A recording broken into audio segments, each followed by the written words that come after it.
Bonjour à tous et bienvenue sur le Média News Sécurité et l'émission Fenech Security Talk. Bonjour Georges, bonjour Mickaël, ça va très bien. Bon, et avec nous aujourd'hui pour parler une thématique d'actualité autour du continuum de la sécurité bien sûr, puisque c'est l'idée du Fenech Security Talk, là précisément, c'est sur les risques psychosociaux.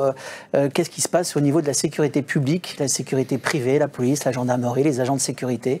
Comment sont nos femmes et hommes qui nous protègent tout au long de l'année et comment sont-ils psychologiquement? Quelles problématiques on peut trouver sur le terrain? Quelles sont les solutions qu'on pourrait apporter? Quel est le rôle des médias et des politiques aujourd'hui dans notre société pour parer à ça? Et puis aussi, quels sont les moyens ou les outils qui peuvent répondre, ou en tout cas anticiper ce type de problème? Alors avec nous, nous avons notre avocat et un avocat extraordinaire, Thibault de Montbrial, qui est le président du CRSI, qui est le Centre de recherche de la sécurité intérieure. Merci beaucoup d'être présent avec nous, c'est un très grand honneur.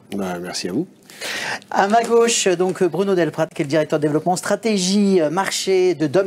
Bonjour Bruno, peut-être une petite introduction sur Dom+, qui vous êtes? Dom+, c'est 25 ans d'existence. C'est un des premiers acteurs de l'intermédiation sociale. Nous sommes un acteur de branche professionnelle. On ne nous connaît pas parce que nous travaillons pour le compte d'un donneur d'ordre qui sont AG2R Mondial, IRSEM, ProBTP ou Massif. Voilà, et avec une partie évidemment sur toutes les problématiques de la sécurité, exactement, le continuum de la sécurité. Un petit mot, Thibault de Montbrial, sur le centre de recherche sur la sécurité intérieure. Alors c'est plus exactement le centre de réflexion. Le centre de réflexion, pardon. Car non seulement nous cherchons, mais ensuite nous réfléchissons. Ce qui est bien. Nous analysons et nous sommes, en fait, le CRSI, c'est le seul groupe de réflexion, think tank en anglais, dédié aux questions de sécurité intérieure que j'ai créé en 2015 au début de la vague d'attentats terroristes islamistes. Et aujourd'hui, il y a un certain nombre de gens prestigieux issus du monde de la sécurité, de la justice, de l'entreprise qui nous ont rejoints. Et nous sommes en pleine croissance puisque, heureusement ou malheureusement, c'est un sujet d'actualité qui intéresse tout le monde. Et donc, nous apportons notre contribution quotidienne à ces réflexions. Ben merci. Et puis, on reviendra évidemment avec vous sur les analyses. Alors, Georges, peut-être un petit mot d'introduction sur cette thématique d'aujourd'hui. Qu'est-ce qui se passe aujourd'hui depuis maintenant de nombreuses années, on sait, mais on ne voit pas quand même qu'il n'y a pas de remontada, si j'ose dire, de la part de la sécurité publique et privée. Thibault de Montbrial qui réfléchit et qui fait des propositions, c'est mieux que quiconque. L'état aujourd'hui de nos forces de l'ordre, je parle psychologique. Vous avez écrit d'ailleurs récemment un livre qui a fait du bruit, c'est « Osons l'autorité ». Est-ce qu'aujourd'hui vous ne constatez pas l'évolution de cette délinquance où on considère la police comme souvent une bande rivale, qui n'a pas suffisamment de soutien? Vous qui accompagnez les policiers dans les procès comme partie civile très souvent, est-ce que vous avez le sentiment qu'aujourd'hui la police vit une sorte de malaise professionnel, existentiel, à l'égard, non pas de la société, puisque les sondages montrent qu'ils sont attachés, les Français, à leur police, mais la hiérarchie, la justice, le fonctionnement même aujourd'hui avec les moyens, souvenez-vous de l'Observatoire de la réponse pénale que réclamaient les syndicats, est-ce que tout cela ne crée pas un malaise qui a des répercussions dans la vie même du fonctionnaire de police ou de gendarmerie, qui est un sujet qu'évidemment Dom+ peut traiter dans l'accompagnement? Est-ce que vous avez ce sentiment qu'il y a aujourd'hui un vrai malaise au sein des forces de police? Il y a à l'évidence un malaise qui repose sur plusieurs constats. Le premier, c'est que depuis 2015, justement, les forces de police et de gendarmerie sont sous pression constante. Les crises se sont succédées. Il y a eu la vague de terrorisme islamiste qui n'a jamais complètement arrêté et qui fait que depuis 10 ans maintenant quasiment, chaque patrouille de police et de gendarmerie qui sort se demande au fond de chacun de ses membres si elle ne va pas se faire agresser. Pas d'ailleurs toujours par des terroristes, puisqu'il y a un chiffre que je cite souvent, c'est que depuis 2017, 25%, c'est-à-dire un quart des victimes de coups et blessures volontaires, sont des policiers et des gendarmes. Et puis il y a eu toutes les crises de maintien de l'ordre, les gilets jaunes, les lois retraites, etc. La pression qui a été mise sur les forces de sécurité intérieure pendant la crise sanitaire, les émeutes de l'été dernier, la gouvernance autour de la police et de la gendarmerie lors de la crise qui a suivi la mort de Naël, qui a abouti à une perte de confiance d'une grande partie des effectifs dans leur hiérarchie et dans la justice, ce qui fait qu'on se retrouve devant un paradoxe et qui est à mon avis une des clés, c'est que alors que notre société est de plus en plus violente, alors que les forces de sécurité intérieure sont les dernières en première ligne à protéger nos concitoyens, les exigences qui pèsent sur elles alors qu'elles subissent ces violences, les exigences dans l'usage légitime de la force sont de plus en plus fortes. Et aujourd'hui, beaucoup de policiers et de gendarmes, pour faire le dire d'une façon un peu caricaturale, ont l'impression de n'avoir plus le choix qu'entre la prison ou l'hôpital. Ça pèse sur les effectifs, ça pèse sur l'envie de continuer à faire partie de ces grandes maisons, et ça explique le nombre important d'arrêts maladie, mais aussi de démissions, c'est-à-dire de gens qui ne vont pas au bout de leur contrat, ce qui pose des problèmes d'organisation considérables, en particulier quand ce sont des spécialistes qui ont été formés, ce qui coûte cher pour l'État, et que du coup, le retour sur investissement de l'État est perdu par ces démissions. Et rappelez peut-être, Thibault, l'année dernière, on a enregistré 23 suicides de fonctionnaires de police. Et vous avez raison de le rappeler, Georges, c'est dramatique. Il y en a eu près d'une 50aine l'année d'avant, des chiffres absolument considérables. Et je pense, moi, que l'une des explications, c'est toujours très difficile, il faut être d'une immense modestie quand on parle de gestes aussi dramatiques qu'un suicide. Il y a toujours beaucoup de choses qui viennent s'ajouter. Mais je pense que la question du sens de la mission et de l'esprit général, hiérarchie, justice, reconnaissance ou non de la population dans le cadre duquel la mission s'exerce, fait partie des facteurs de fragilisation de nos forces de sécurité intérieure.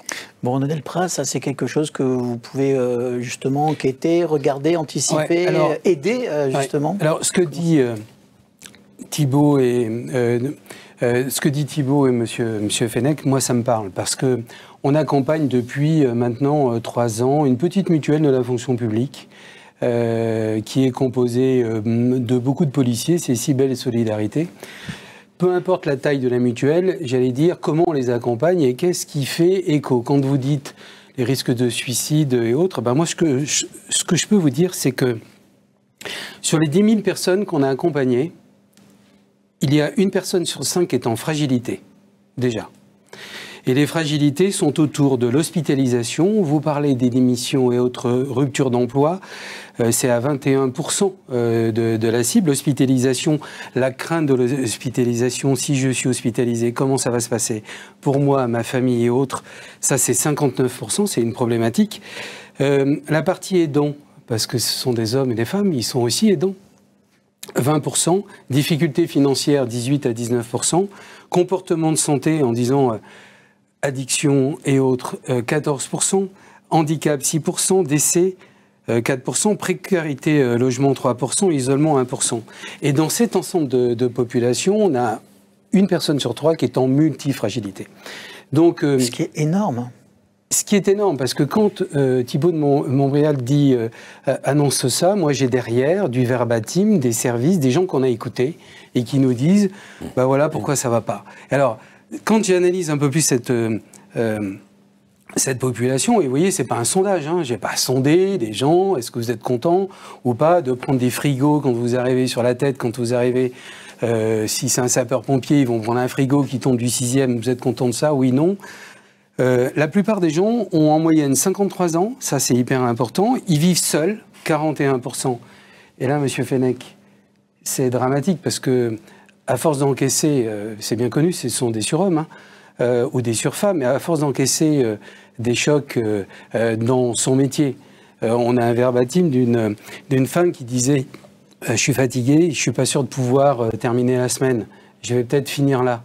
Donc ça veut dire que quand on est seul, avec des enfants à charge, des situations monoparentales, qu'est-ce qu'on fait pour traiter?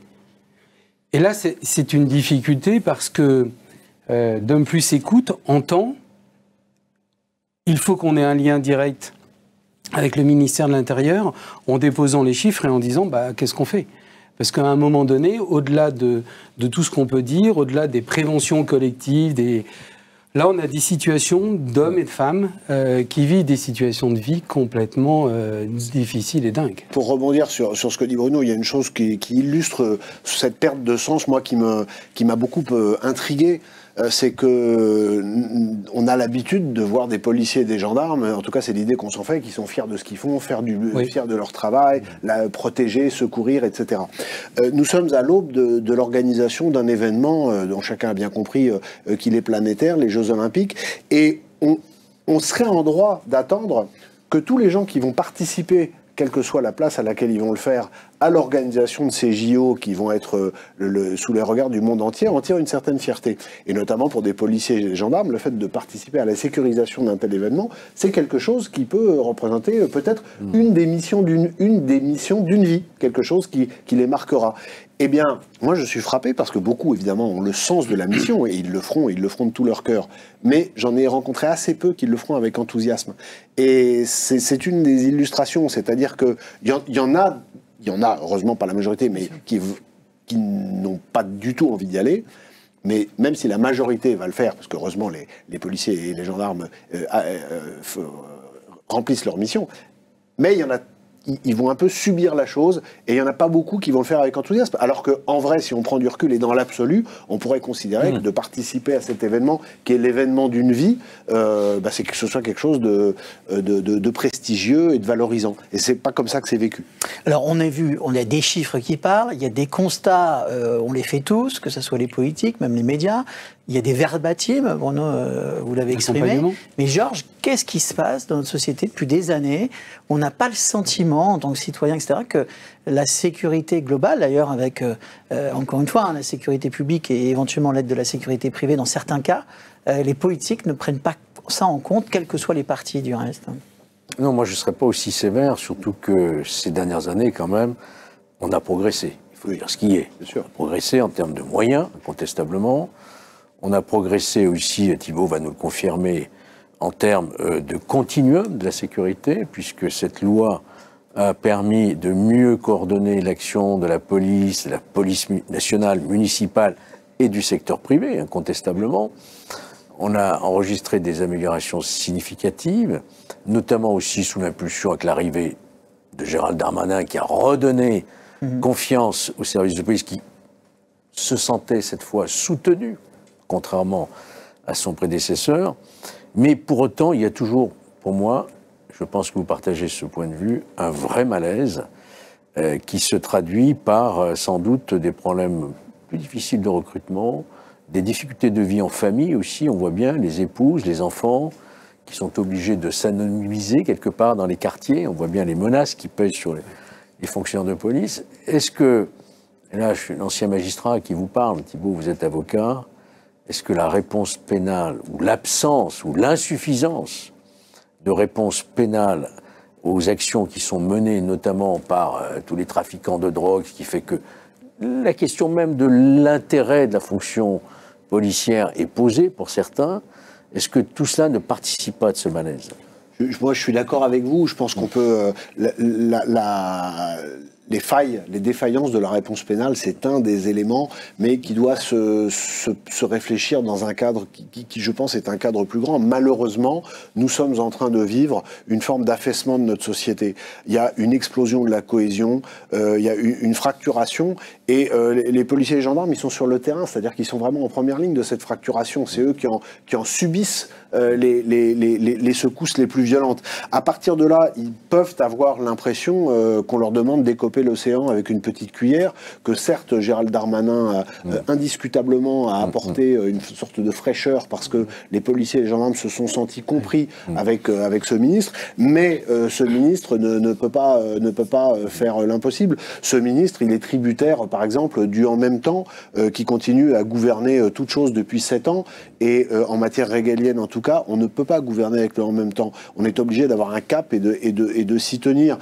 Aujourd'hui, moi, ce que je reproche, c'est pas tellement une politique, ou en tout cas l'attitude de juges qui seraient laxistes, etc.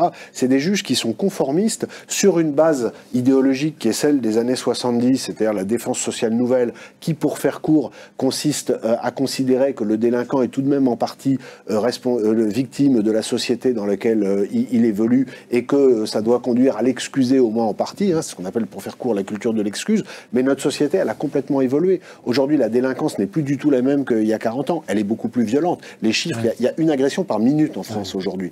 Donc, c'est quelque chose... C'était quoi les années 70, le rapport dans les années 70, c'était moins, et surtout, c'était une population qui était beaucoup plus homogène. C'est-à-dire qu'il n'y avait pas des violences qui sont des violences ethno-culturelles qu'on peut avoir aujourd'hui, d'où le terme d'ensauvagement de la société, que j'ai été, on me l'a reproché, l'un des premiers à porter, puis après j'ai été sauvé, parce que Gérald Darmanin l'a dit aussi, donc il a institutionnalisé le terme, mais ça correspond à une réalité. La France est en train de changer, sa culture, la culture en France change, les cultures s'affrontent de plus en plus, la population change. On est vraiment à un tournant.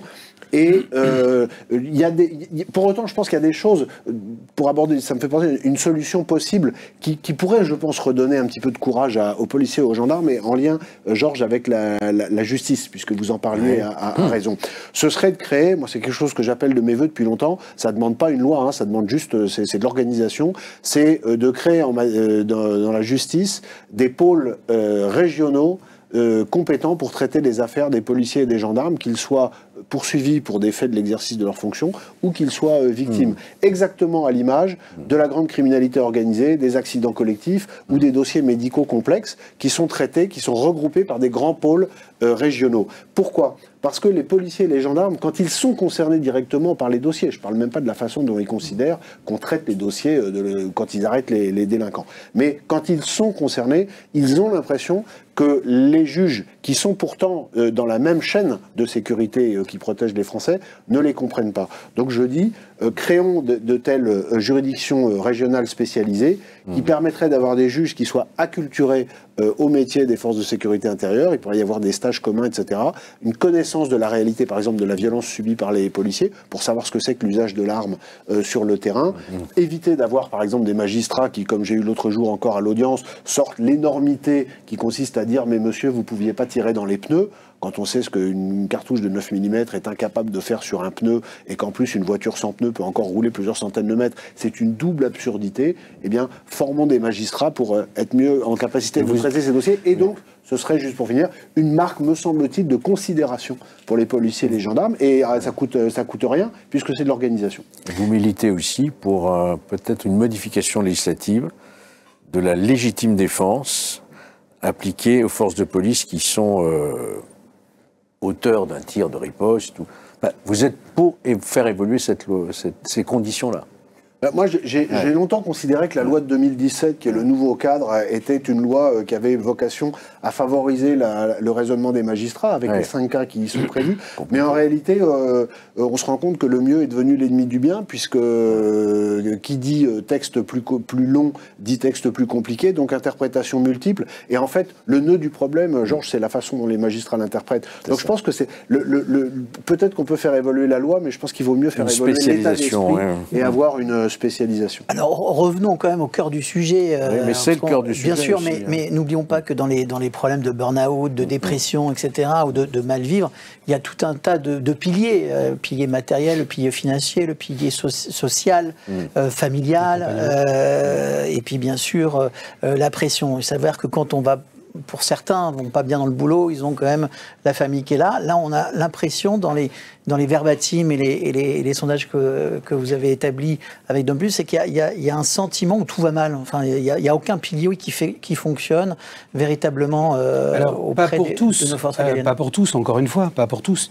Mais quand ça va mal et au boulot, j'allais dire, et à la maison, et un peu partout. Et puis dans la durée. Et en plus dans la durée. Quand je disais tout à l'heure un accompagnement, ce qu'il faudrait peut-être, c'est plus qu'on ne tient compte plus de la personne, de l'écoute, à distance, et après on va trouver des solutions dans ce qui existe à l'intérieur, puisqu'il existe tout. Le ministère de l'Intérieur, sur la partie action sociale, a développé d'immenses choses. On peut consulter des psychologues, voilà, il y a toute une série de chaînes. Encore faut-il trouver le bon moment, le créneau et on peut traiter à distance. Déjà une grande partie pour passer le relais après aux professionnels de proximité. Et là, c'est déjà une première réponse. Une deuxième réponse, moi franchement, quand j'écoute, quand je fais de la double écoute, je ne sais pas comment ils font très clairement. Pour subir des chocs émotionnels,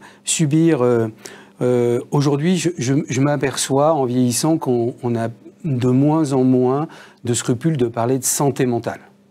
Et je vois bien qu'aujourd'hui, la santé mentale devient une préoccupation, ça devient... On voit bien qu'ils ont affaire à des comportements de citoyens qui n'ont plus rien à voir avec ce que disait Maître dans les années 70. On est passé à une violence extrême. Regardez le salon de l'agriculture. Bien souvent, les gendarmes étaient en face de leurs cousins ou de leurs frères qui sont issus du même milieu. On a vu des images catastrophiques de joueurs de mêlée. Alors, ça peut être sympa, on donne une mauvaise image à la veille d'une époque où on doit être au firmament de l'image française et autres. Mais l'accompagnement de ces hommes et de ces femmes passe par une connaissance de la partie individuelle pour après, une fois qu'on a compris les problématiques, ça c'est le rôle de Dom+, de replonger dans tout ce qui existe. Il existe beaucoup de choses, mais qui est difficile à appréhender. Nous, on propose des solutions souples, à distance, via du digital ou via une personne humaine pour replonger dans les situations qui existent. Qu'est-ce qui existe aujourd'hui au niveau de nos forces régaliennes et puis pareil pour la sécurité privée, Georges, hein, qu'est-ce qui existe aujourd'hui? Est-ce qu'il n'y a pas le sentiment? Est-ce qu'il y a vraiment les outils? C'est la question. Est-ce qu'il y a des outils de suivi pour... Il y a des outils de suivi, mais je vais vous dire quelque chose qui est peut-être à contre-courant de ce que vous attendez. Profondément, bien sûr qu'il faut accompagner nos forces régaliennes. Il y a eu d'immenses progrès qui ont été faits sur le plan psychologique. J'ai suivi depuis très longtemps l'arrivée enfin de la prise en considération du stress post-traumatique par les policiers et les pour les policiers et les gendarmes, ce qui n'a pas été simple, etc., etc. Pour autant, est-ce que la mère de toutes les batailles, c'est pas quand même de redonner de la fierté et de responsabiliser les gens? Parce que là, en fait, on parle depuis quelques minutes, depuis quelques dizaines de minutes, on a l'impression de parler de nos forces de l'ordre que comme des victimes. Mais à un moment, il faut aussi sortir de la perception victimaire. Et je pense que dans la suite de ce qu'on disait, par exemple, sur l'usage des armes, mais le fait de considérer, de montrer qu'on considère les policiers et les gendarmes par un certain nombre de mesures de soutien, de responsabilisation, de soutien politique, de discours politique, c'est aussi une manière de rendre la fierté et de faire en sorte que les gens se disent « bon, bah, j'y vais, la situation est compliquée, je vais peut-être, pardonnez-moi l'expression, mais ça va plus vite, en prendre plein la gueule, mais au moins, dès lors que je resterai dans les clous, j'aurai un vrai soutien et de mon administration, des préfets, et des parquets. Moi, je milite pour une reprise en main, c'est ce que j'appelle le choc d'autorité au milieu de tout un tas d'autres mesures, mais pour une reprise en main d'un état d'esprit qui ne consiste pas à sortir du champ de la loi et de l'équilibre démocratique. Mais je pense qu'une démocratie, et en particulier la République française, a le droit de se protéger. Ça vaut pour l'extérieur, ça vaut aussi pour l'intérieur. Et nous sommes aujourd'hui au moins autant en danger par les menaces intérieures, c'est-à-dire l'islamisme, le narcotrafic, les mafias, la corruption qui est en train d'arriver, etc., mais qui est le fruit de la dégradation de notre société, eh bien, l'un des outils majeurs pour restaurer l'autorité, c'est de faire confiance dans une chaîne qui partirait de l'Élysée, rebondirait par Matignon et ensuite serait portée à la fois par l'intérieur et la justice, les préfets et les procureurs, et qui rendrait un cadre de fiabilité et de responsabilité aux policiers et aux gendarmes. Je pense que ce changement d'état d'esprit politique aurait sur le terrain des conséquences en termes de santé, de bien-être au travail et de santé mentale qui seraient spectaculaires. Donc oui, bien sûr, être capable d'identifier et de traiter les gens qui ne vont pas bien, mais leur rendre un cadre professionnel de vie quotidienne qui leur permette d'aller mieux en faisant leur métier avec fierté et en responsabilité et en étant soutenu. Et ce que vous disiez tout à l'heure aussi, c'est redonner du sens aussi. Redonner du sens, mais c'est redonner du sens. Et un éclairage qui soit vraiment important. Je crois qu'il y a aussi une lourde responsabilité de la classe politique en général. Souvenez-vous, lorsque le prédécesseur, j'ose même pas dire son nom, de M. Darmanin dit « je suis prêt à m'agenouiller » après l'affaire George Floyd, en France, à Paris, à m'agenouiller, comme si derrière cette image, nous aurions une police raciste. Hein. Et puis, cette image extrêmement choquante, et l'ancien parlementaire que je suis, il a été vraiment choqué, de voir 1 minute de silence à l'Assemblée nationale à la suite de la mort tragique, certes, de Naël, et qui laissait donc sous-entendre que toute la classe politique considérait que c'était un fait de société, qu'un policier avait tué un jeune. Et ça creuse la confiance, si vous voulez, ça mine la confiance des policiers vis-à-vis de la classe politique. Vous avez complètement raison, et pour aller dans votre sens, au moment de cette affaire Naël, pendant la minute de silence à l'Assemblée nationale, vous avez notre président de la République qui, alors que le policier auteur du tir est en garde à vue, pendant la garde à vue, dit la phrase suivante en disant « ce geste est inexcusable ». Et le mot de « inexcusable », c'est un mot qui renvoie au droit, puisque l'excuse est une des possibles légitimations de l'acte. Donc vous avez le président de la République qui vient dire, alors qu'on est dans le temps de ce qu'on appelle la flagrance, de l'enquête de flagrance, que le terme est inexcusable. C'est-à-dire qu'il délivre sa sentence alors qu'il n'est institutionnellement pas placé pour le faire et personnellement pas qualifié. Donc évidemment, ça contribue à cet effondrement... Sans qu'il ait besoin d'ajouter que certains partis, certaines formations politiques bien sûr. Vont jusqu'à dire la police tue, etc. Oui. Alors, j'allais dire, ça crée ce malaise. Oui, bien sûr, mais en même temps, on est dans une situation de société où tout le monde fait ça aujourd'hui. Alors c'est vrai que c'est le président de la République. Non, les politiques ont une responsabilité. Oui, mais, quand même. Mais c'est plus grave quand c'est le président de la République, quand c'est le troisième adjoint au maire d'une ville de 12 000 habitants. On est d'accord, mais il y a un phénomène aujourd'hui où tout le monde réagit à la vitesse. La chose s'est pas passée, qu'on réagit déjà par Twitter, etc. C'est pas pour ça que c'est pas une faute. Mais c'est pour aussi, est-ce que c'est pas un phénomène de société? Et je revenais aussi sur l'idée de la... Est-ce qu'il n'y a pas cette idée aussi de manque de fermeté de la société, bien sûr au niveau des forces de l'ordre, mais on voit au niveau des agents de sécurité, aujourd'hui les chiffres sont aussi importants, ils n'arrivent pas à recruter, ça fait longtemps bien sûr, ça ne s'arrange pas, et ils sont eux-mêmes victimes de crachats, d'insultes, beaucoup plus qu'avant, voire même de violences physiques. Donc il n'y a pas que... quelque part, est-ce que ce n'est pas tout l'ordre républicain qui est ça va avec l'explosion de la violence et la fracturation de la société dont je vous parlais tout à l'heure.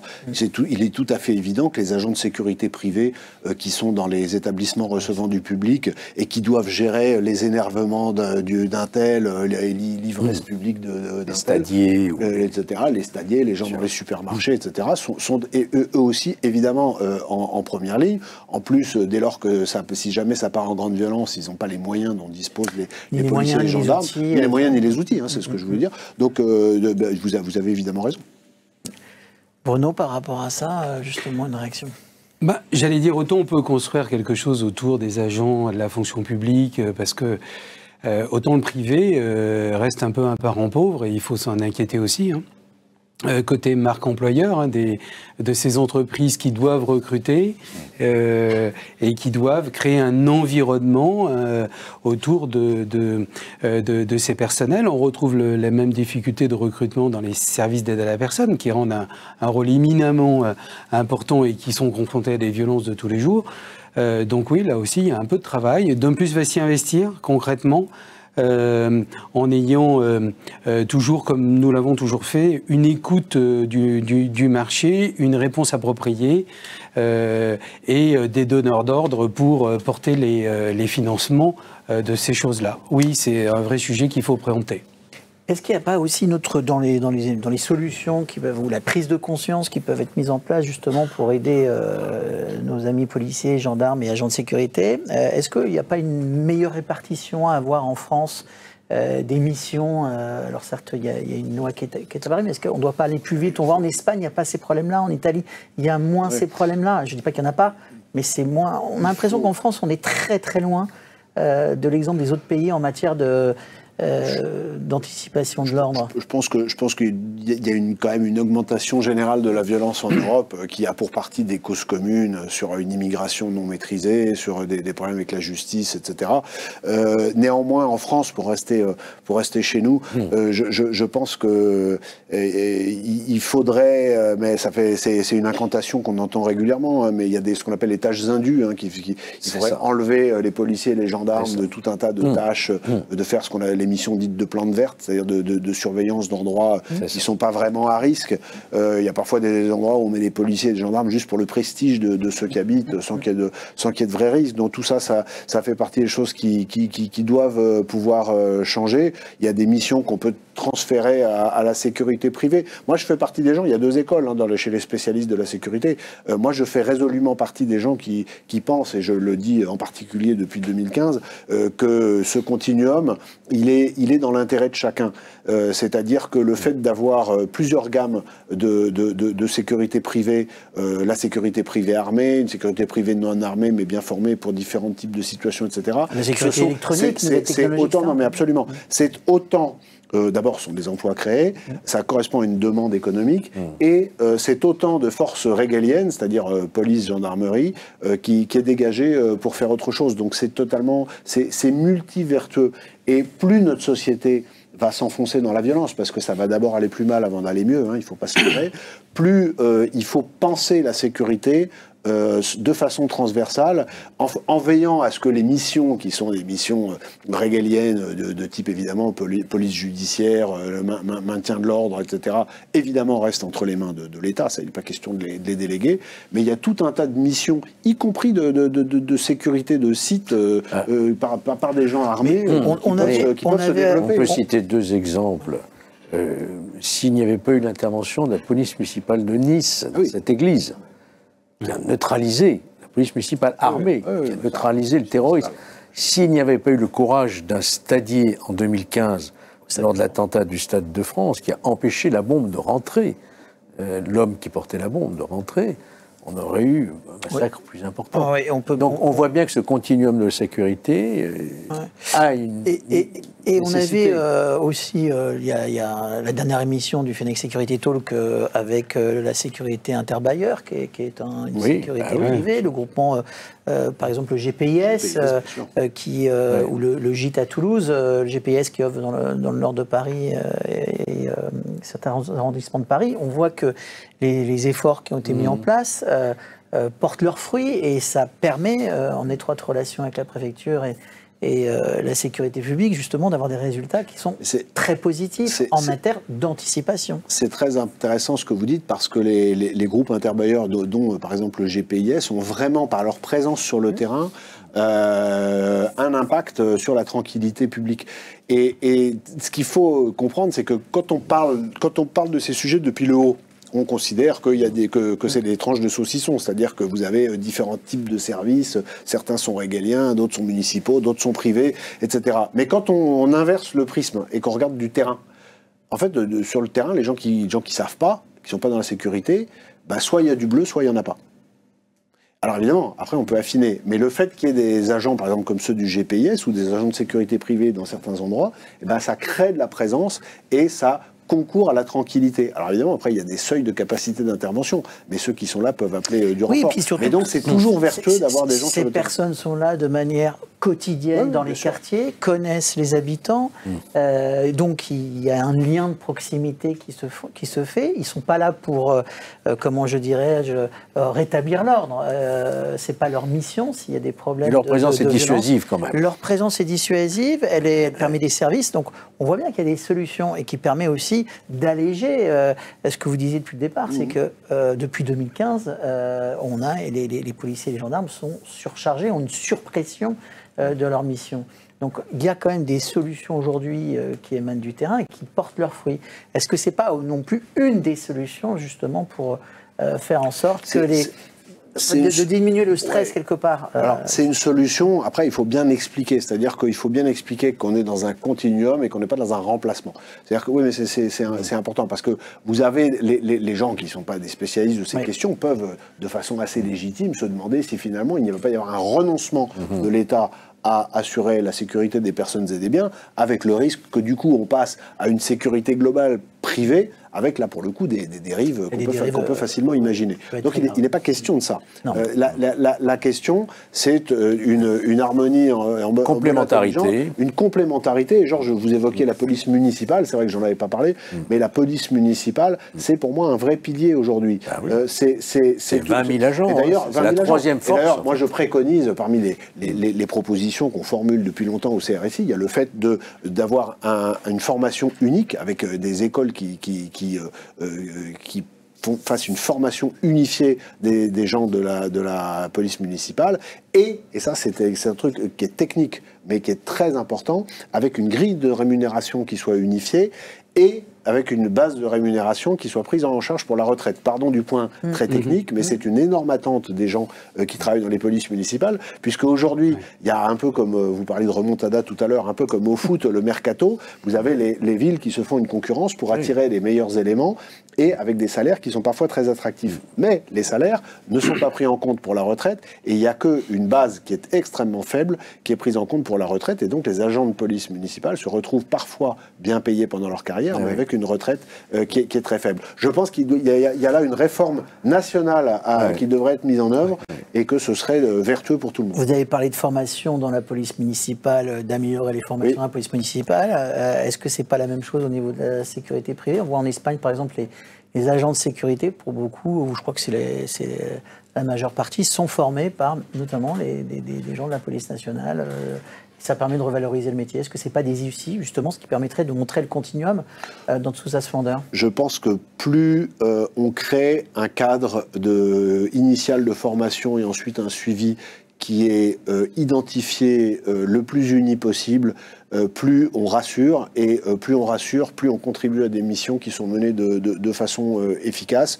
Je n'ai pas étudié l'exemple espagnol de près, mais il me paraît de bon sens d'avoir des formations, sinon unifiées et dispensées par des établissements uniques, ce qui poserait quand même d'autres problèmes si c'est des établissements publics, parce qu'à ce moment-là, on retourne sur des questions de financement qui sont des questions majeures aujourd'hui, mais au moins avec un cadre de programme et une formation qui permet d'identifier que tel agent avec tel diplôme, eh bien, a des qualifications qui soient les mêmes, quel que soit l'endroit où on est sur le territoire et quel que soit l'endroit où il a été formé. Bon, est-ce que, dernière question, et on fait en mode conclusion absolument, il y a des verbatims sur les agents de sécurité privés aujourd'hui ou pas encore? Non, pas beaucoup. Non, pas encore. Non, pas encore. Ça devrait tarder. Mais voilà, on va s'y employer. Ouais. Bon, Georges, votre petit mot de conclusion. À la fin, je remercie nos deux intervenants, avec la complémentarité des fonctions des uns et des autres, et dire toute ma considération pour le travail de réflexion de ce centre, qui aujourd'hui est devenu un peu le centre aussi de la réflexion générale sur le plan national de ce que peut être la sécurité intérieure. Vous avez même été repris dans le livre blanc, certaines de vos propositions, et on sent qu'il y a d'énormes avancées encore possibles, et on compte sur vous pour pouvoir les porter.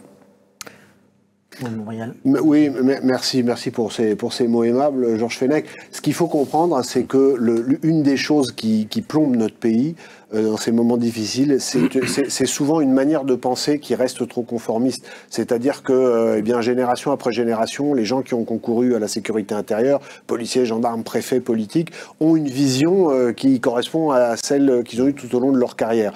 Nous vivons des moments difficiles qui sont, je pense, assez uniques dans l'histoire contemporaine de notre pays, et il faut être capable de casser les œillères et de penser ces questions dans l'intérêt de la protection de la population, dans l'intérêt de l'efficacité de nos forces de sécurité intérieure, mais sans rien s'interdire dans la réflexion. Ensuite, quand il faudra mettre en œuvre, il faudra garder la boussole de nos lois démocratiques et de l'importance cruciale d'être en état de préserver et de défendre cette démocratie, ce qui est un vrai enjeu. Eh ben, merci beaucoup, merci Bruno, merci Ivo, merci Georges. C'était News Sécurité, c'était Fenech Security Talk. Et à très bientôt pour une prochaine émission. Merci à toutes et à tous.